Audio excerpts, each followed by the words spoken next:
I didn't pack in anger. That's the part people find hard to believe. The night my son told me, not ask, told that I needed to start pulling my weight around here or find somewhere else to be, I didn't slam a door. I didn't raise my voice. I sat in the chair by the window in the room they'd given me, the one with the broken blind that let in the streetlight at 3 in the morning, and I thought about it quietly. The way you think about something when you've already known it for a while, but needed someone else to finally say it out loud. I was 61 years old. I had spent 34 of those years working as a site supervisor for a civil construction company outside of Barrie, Ontario. I had poured concrete on mornings so cold, the water in my thermos froze before I got to the second cup. I had raised 2 kids mostly on my own, after my wife Sandra passed from ovarian cancer when they were still young. My son was 9, my daughter was 12. I did the school runs and the hockey registrations and the parent-teacher meetings and every single Christmas morning. I was not a man who needed to be reminded what pulling his weight looked like, but that night I just sat there, and I nodded, and I said, "All right, Colton, I hear you." And he went back downstairs to where his wife was waiting. It had started 8 months earlier, in March, when I sold the house on Ardmore Crescent. 40 years that house had been in my life. Sandra and I bought it young, before the market went sideways, for something reasonable that felt enormous at the time. We repainted every room twice. We built a deck out back that I was unreasonably proud of. She planted rose bushes along the fence that still bloomed every June without anyone asking them to.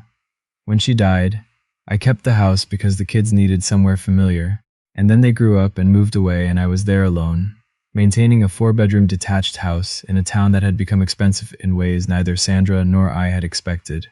My knees had gotten bad. The driveway was long. The winters were not getting shorter. My financial advisor, a careful, soft-spoken man named Brian who I'd trusted for 15 years, sat me down one afternoon and laid it out plainly. I had a decent pension from the union, a bit set aside in RRSPs, and if I sold the house I would have enough to be genuinely comfortable for the rest of my life, provided I wasn't carrying a mortgage or high rent. He used the phrase strategic repositioning, which I found funny in the way only accountants can be funny without knowing it. What he meant was, sell the house, lower your overhead, protect the nest egg. I told my son and he had an idea right away. "Move in with us," he said. "We've got the space. You can help with the kids, help around the house. It'll be good for everyone." He said it the way people say things when they've already decided. Colton was like that. Always a step ahead of the conversation, already at the destination before you'd agreed to the trip. He was 34, worked in commercial real estate, and had the particular confidence of someone who had never yet been seriously wrong about anything. His wife, Jenna, was quieter. She nodded along when he spoke. I couldn't always tell what she actually thought. They lived in a newer neighborhood in Newmarket. The house was large, 4 bedrooms, 2.5 baths, a kitchen that looked like something from a renovation show. And they had 2 kids, a boy of 7 named Liam and a girl of 4 named Poppy. My grandchildren, I loved them without condition. My daughter, who lives in Vancouver, called me after she heard. "Dad," she said carefully, "are you sure about this?" "It'll be fine," I told her. She was quiet for a moment. "Okay, but if it's not fine, you tell me." "I will," I said. I didn't know yet how right she was to ask. The first month was genuinely good. I want to be honest about that. Colton picked me up from the house on Ardmore the day I handed over the keys. I asked to be alone for that part, which he respected, and when we got to Newmarket, Poppy ran to the front door in her socks and held her arms up at me, and that alone made the whole thing feel like the right decision. My room was the one at the end of the hall, past the linen closet, beside the laundry. It was smaller than my room back home, but it had a window that faced the backyard, and in the mornings I could see the bird feeder Jenna had put up near the cedar hedge. I brought my own chair, a reading lamp, a few books, my good coffee mug. I didn't need much. I helped with the kids in the mornings. Colton left early, often before 7, and Jenna worked part-time as a dental hygienist 3 days a week. On those days, I got Liam ready for school, walked him to the bus stop at the end of the street, and stayed home with Poppy until noon. I made breakfast. I did the dishes. In the afternoons, I shoveled if it had snowed, or swept the front walk, or went through the grocery list and picked up whatever was needed. I didn't mind any of it. Sandra had been sick for a long time before she died, and in those years I had learned that being useful to the people you love is not a burden. It's just love, taking a practical form. But somewhere around the second month, things began to shift in a way that was hard to point to directly. It was the accumulation of small things. The way Jenna would leave a list on the counter without asking if I was available. The way Colton would mention on a Friday evening that some friends were coming for dinner Saturday. Could I do something good for the Maine? The way my presence in their house began to feel less like a grandfather who had moved in and more like a domestic arrangement they had anticipated all along. I want to be clear, no one ever sat down and said, "Here is what we expect of you." It happened the way these things happen, gradually, then completely. One week I was helping. The next week I was the one who handled dinner on weekdays. The week after that, Jenna mentioned that the laundry pile was getting behind, and I went and did it because it seemed like the obvious thing to do. And once you do something 3 or 4 times, you've accepted it as yours. By April, I was cooking every weeknight meal. I was doing 2 loads of laundry a week that belonged entirely to Colton and Jenna, not the kids' things which I had offered to do, but their clothes, their towels, Colton's work shirts that needed to be hung and not put in the dryer. I was handling the grocery runs. I was the one who picked Liam up from hockey practice on Thursday evenings because it was easier than Colton rearranging his schedule. Nobody had asked me once how I was doing. There was a Saturday in May, a warm one, the kind that feels like a gift in Ontario after a long winter, when I had spent most of the afternoon in the kitchen. Colton had some friends coming over. Not a dinner party exactly, more of a casual thing, he said. 8 people. I had made ribs, 2 racks, marinated overnight. I'd done a potato salad from scratch, cornbread, a green salad.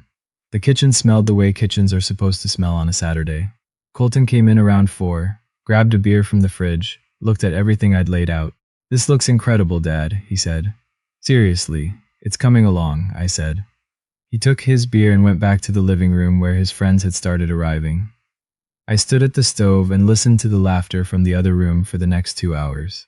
At one point, one of his friends came into the kitchen for more ice and saw the spread and said, "Man, who did all this?" And Colton called from around the corner, "We have a secret weapon," and everyone laughed. A secret weapon. I didn't say anything. I went back to the oven. Later, after they'd eaten and the conversation had moved to the back deck, I washed the dishes, all of them, the pots, the trays, the serving plates. Jenna came in at one point and said, "Oh, you don't have to do all that," but neither of us believed it. I finished at 9:30. I made myself a cup of tea and went to my room. That was the first time I thought seriously about leaving. June brought something worse. Jenna's parents were visiting from Halifax. Her mother, a bright woman named Susan, and her stepfather, a retired RCMP officer named Phil. They stayed for a long weekend. Jenna wanted to do a proper dinner, something impressive. She came to me on Thursday and said, "Dad, I don't suppose you'd want to make that roast you did at Christmas, and maybe a couple sides? It would mean a lot." I said, "Of course." Friday I went to the grocery store, with my own money, as had become the unspoken arrangement, and bought everything. I spent most of Saturday morning and early afternoon in the kitchen. The roast, roasted carrots, garlic mashed potatoes, a mushroom gravy that took 40 minutes on its own, fresh rolls, because I knew Susan was the kind of woman who noticed rolls. At 5 o'clock, Jenna came into the kitchen, and I heard her on the phone out in the hallway, her voice low and pleasant. When she came back in, she said, "By the way, I hope you don't mind. I think it'll be a bit much to have too many people at the table. Susan hasn't met all of you, and I don't want it to be overwhelming for her, so it'll just be the 4 of us and the kids tonight." I looked at her. "The 4 of us," I said. "You know, me and Colton and Susan and Phil." She smiled in a way that was almost convincing. "You could make yourself a plate and have a nice quiet evening. I think you said you wanted to watch that documentary." I had mentioned a documentary 6 weeks ago. I stood there for a moment. The gravy was simmering.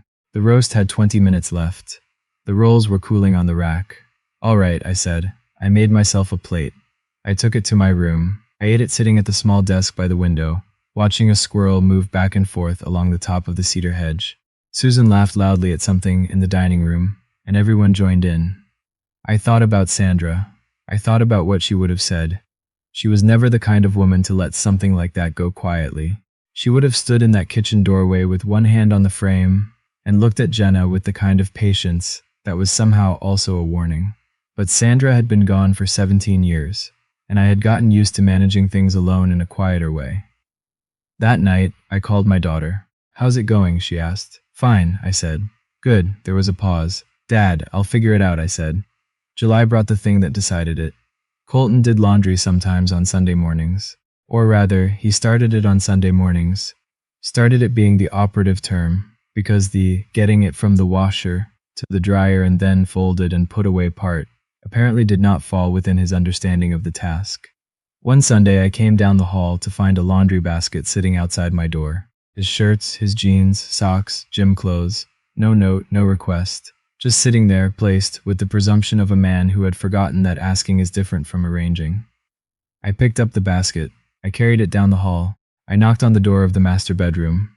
Colton was still in bed. I could hear the television, and when he said, "Yeah," I opened the door and set the basket on the floor just inside. "Your laundry," I said.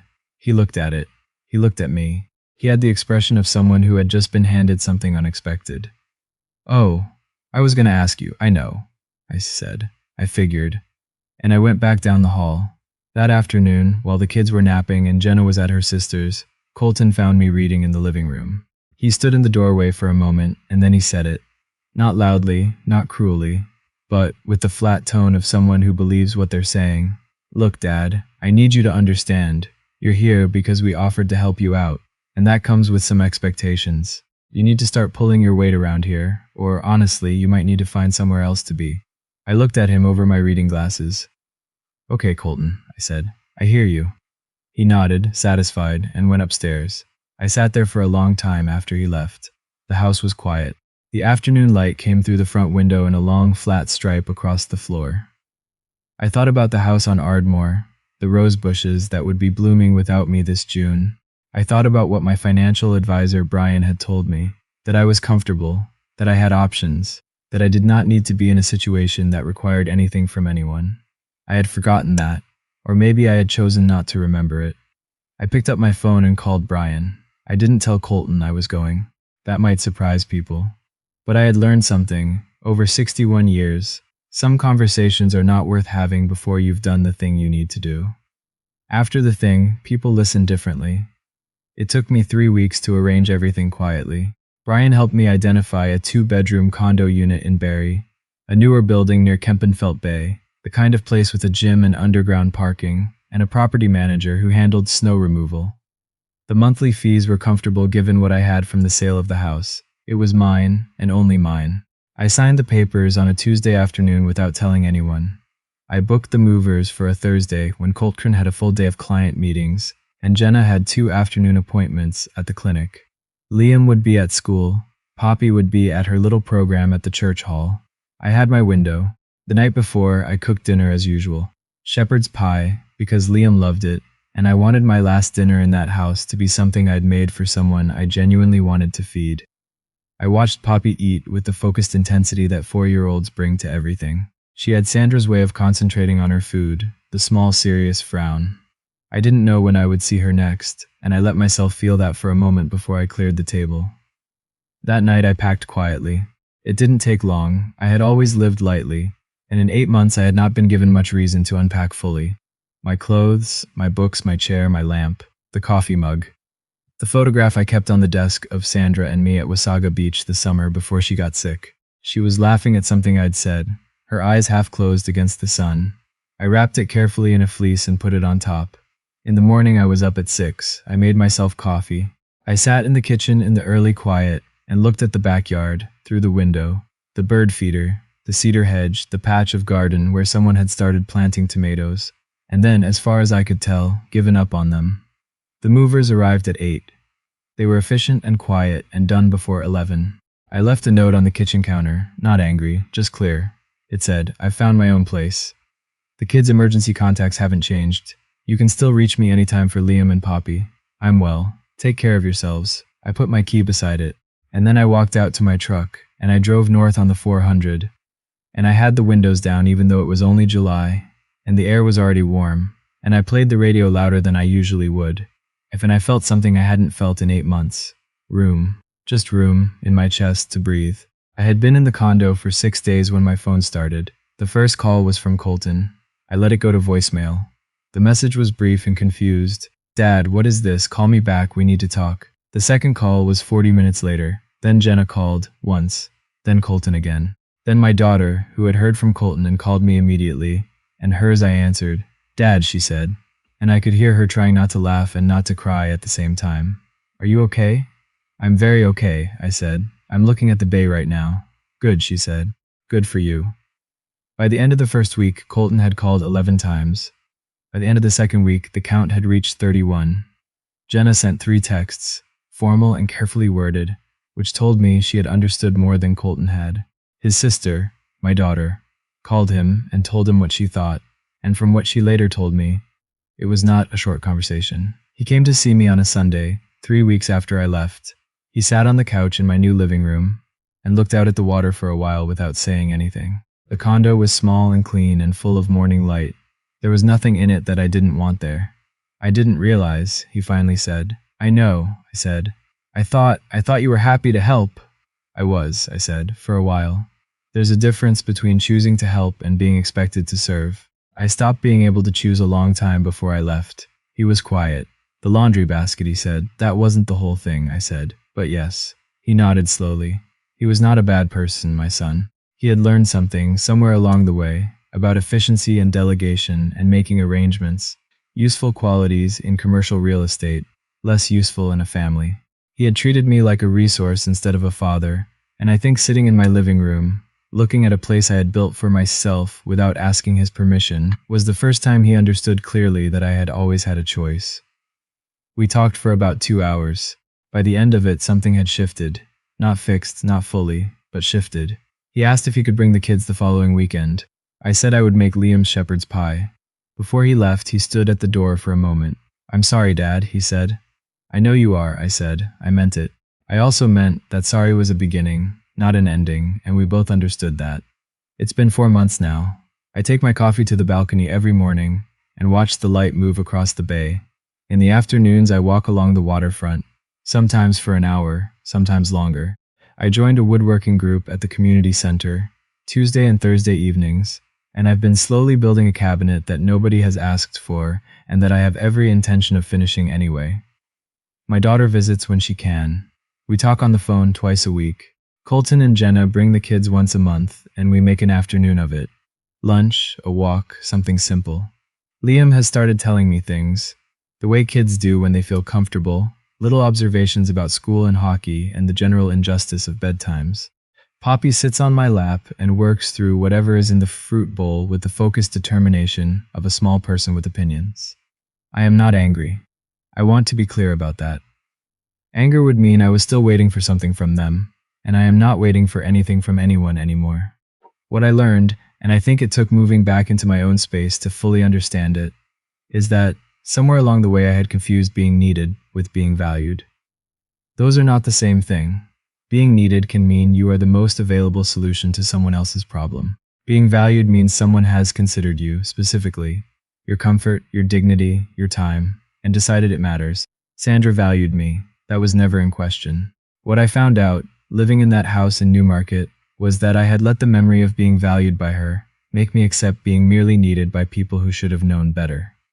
I don't say this as an accusation. I say it because I think a lot of people in my position, people who are older, who are alone, who have sold the house and moved in with family because it seemed logical, never quite find the words for what's happening to them. The thing that's happening is quiet. Nobody is cruel, exactly. There's no dramatic moment you can point to and say, there, that's when it became wrong. It becomes wrong the way a room gets cold, slowly, then all at once, and by the time you notice it, you've been shivering for longer than you realized. Get out before you forget what warmth felt like. That's what I would tell someone in my position, not in anger. Just plainly, the way you'd tell someone which exit to take before they miss it. The bay is gray this morning, the way it gets in November when the season is turning. There are a few ducks moving near the far shore. The coffee is good. The chair is mine. I'm not waiting for 32.